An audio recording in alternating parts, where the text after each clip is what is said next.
Hey, this is Ryan from Rocket SaaS, and you're listening to the SaaS Marketing Weekly podcast, the show that gives you actionable marketing strategies and campaign ideas to rocket your SaaS business.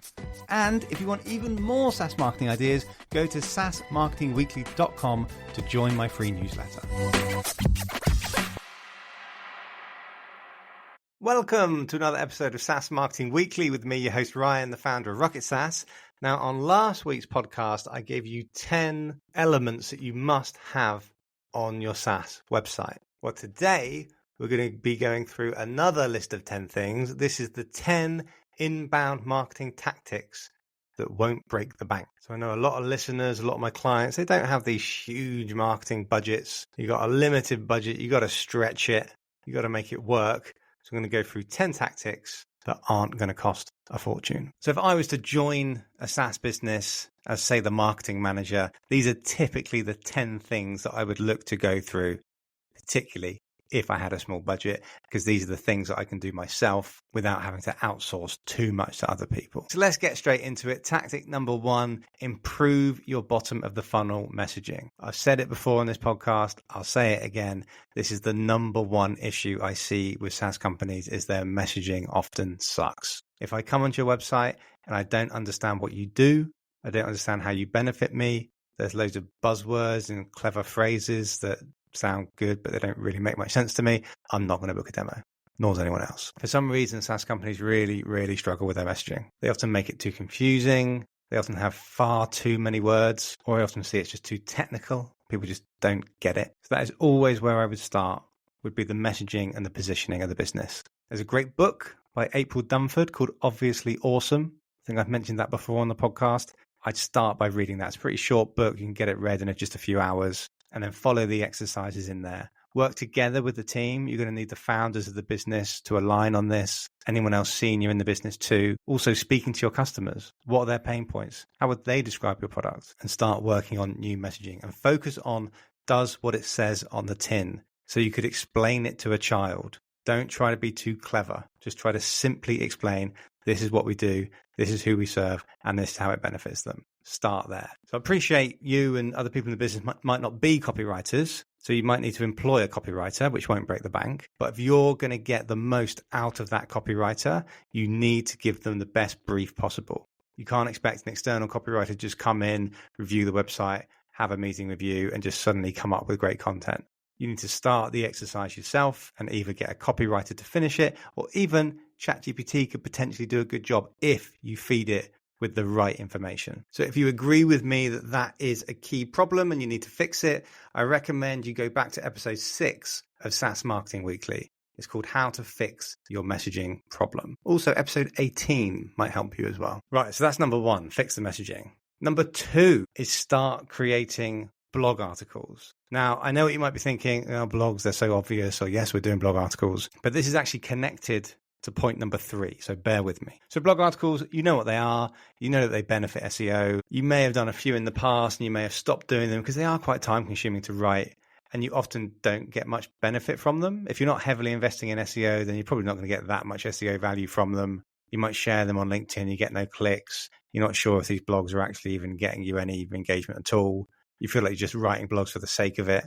It's often very true. You know, if you've got a brand that's not got much traffic, brand recognition, you're just pumping these blogs out to nobody, like what's the point? But if that is the case, crack on, keep writing the blogs at least once a month, because that's where my point number 3 starts to really come into effect, and that is repurposing content. So if you have that blog article that's like 1,000 words or so, suddenly you can repurpose that into other content. From a 1,000 word blog article, you can easily, using ChatGPT, repurpose that into a really good email newsletter. You can repurpose that into at least 5 LinkedIn posts. ChatGPT can help you turn that blog into a podcast script. That's how I do a lot of my podcasts. They start as a blog. I get ChatGPT to take that blog, restructure it, not into a whole podcast script, because I'm not reading this from a screen, but I've got pointers in front of me, like chapters of things that I want to talk about. And it's all started from that blog. Also, if you really like the blog, if it's performed quite well and the other content has performed quite well, you can expand on it, turn it into an ebook or even a webinar. So you can see now from that one boring blog that you think is not getting you any traction or helping the business in any way, it's actually the starting point to lots of other content. And the beauty is that lots of other content is created so quickly and easily with the support of AI that you've now got this whole content engine happening. And you will start to see results from that. And you'll be grateful for those boring blog posts you wrote at the beginning. For those loyal listeners to SaaS Marketing Weekly, you might remember episode 26 that I did recently called How to Scale Your SaaS in 2025. That goes into the whole repurposing thing in a lot more detail. So yeah, check out episode 26 if you want to dive a little bit deeper into that piece of advice. And then number 4 on my list is to offer a valuable lead magnet. Most people know what these are. Most people aren't creating enough of them. The classics are going to be things like ebooks, maybe downloadable templates, checklists, webinars, ROI calculators, scorecards, free consultation call, free strategy call, free audit, maybe give them a free bit of data. Or if your product does some sort of forecasting, just say, give us some of your data. We'll just do a bit of forecasting for you for free. Or if your product gives leads to people, say, we'll give you 10 completely for free. Just fill out this form. Just something to get people into the funnel, to get their name and their email address to show that they are expressing interest in your brand. One of the most successful lead magnets that I created for my business was the free marketing strategy call. So on our website, we used to just have the contact us page. We now have a really clear lead magnet that says, apply here for your free SaaS marketing strategy call with me. I'll review your business and your marketing and your website. Be a 30-minute call, no obligation to work together. I will just give you free advice on how you can improve your marketing. And that's been a great lead magnet for us. We get lots of people filling out that form. Not only do we get their details from the form, but I actually get to speak to them. And some people just take the advice and run. A lot of people want to learn more about how we can support them as an agency, and we go on to work together. So that's a great one for my business. Some really successful lead magnets that I'm seeing at the moment, sort of back end of 2024, start of 2025, seeing a big resurgence in webinars. I think ebooks have kind of had their day a little bit. I'm sure they'll be back at some point, but I'm seeing a lot of activity with webinars, particularly high ticket items. Roundtable webinars, discussion panels, they work particularly well. And also scorecards. Figure out what your target audience is suffering from, what are their main problems, and create a scorecard to basically grade them on how good or bad they are at that particular thing. So I'm working with a compliance and safety company at the moment, and we created a scorecard where you can rate the safety and compliance of your site. You fill out about 20 questions, I think it is. Then at the end, you get a score. If you score badly, it says, oh, your site is not safe, potentially illegal, potentially huge compliance fines coming your way. You need to speak to us urgently. So we pump that out with LinkedIn ads, even Google ads as well. And we're getting a ton of leads coming through. Yeah, all sorts of ideas for lead magnets. That's just a key piece of your marketing funnel. So once you've got your lead magnet or lead magnets, we'll then move on to number 5 on my list, which is to build a simple email nurturing sequence. People may fill out this lead magnet form, but you need to keep yourself top of mind. You need to keep giving them more valuable content. Give them blogs on a similar topic of how you can help them solve that problem that they're trying to solve by consuming the lead magnet. Send them case studies of how you've helped other businesses achieve those results. I find that nurturing emails, to be honest, don't often work as direct attribution for lead gen. It's quite rare in my experience that someone will just get kicked into a nurturing sequence and then eventually respond to the email and go, oh yeah, I'm ready to book a demo, let's go. What they are important for doing is just keeping you top of mind. And if you keep providing them value, then they'll be aware of your brand. They'll start to follow your brand on potentially LinkedIn or follow you as an individual. And they'll just keep you in their mind. So when they are ready, when they have got the budget, they'll come back to you. Because the problem of just doing lead magnets is that people consume the lead magnet and then just forget about you. Because they're not really thinking about you. They're just thinking about the value that the lead magnet's given them. You then need to nurture them to educate them more about your product. Because the best lead magnets are more like educational, not even talking about your product that much. You need to remember to tell them about the product and the benefits that you can give to them. So nurturing is a great way to do that. Also retargeting ads as well. Number 6 is collaborating with industry peers. This is a classic for companies that are on a low budget. This is probably my favorite of the list if you have a really tight budget. Because the problem of you being a small SaaS company that's got a small budget is that you don't have many followers on LinkedIn. You don't have much of an email newsletter list. You don't have much brand awareness. So how on earth are you going to drive traffic and interest in your brand when on top of all of that, you've hardly got any budget? The way to do it is to collaborate with somebody else that's got the audience that you want. I call it piggybacking. So you find someone else, obviously not a competitor because they won't work with you, but someone else who perhaps has another product, another solution.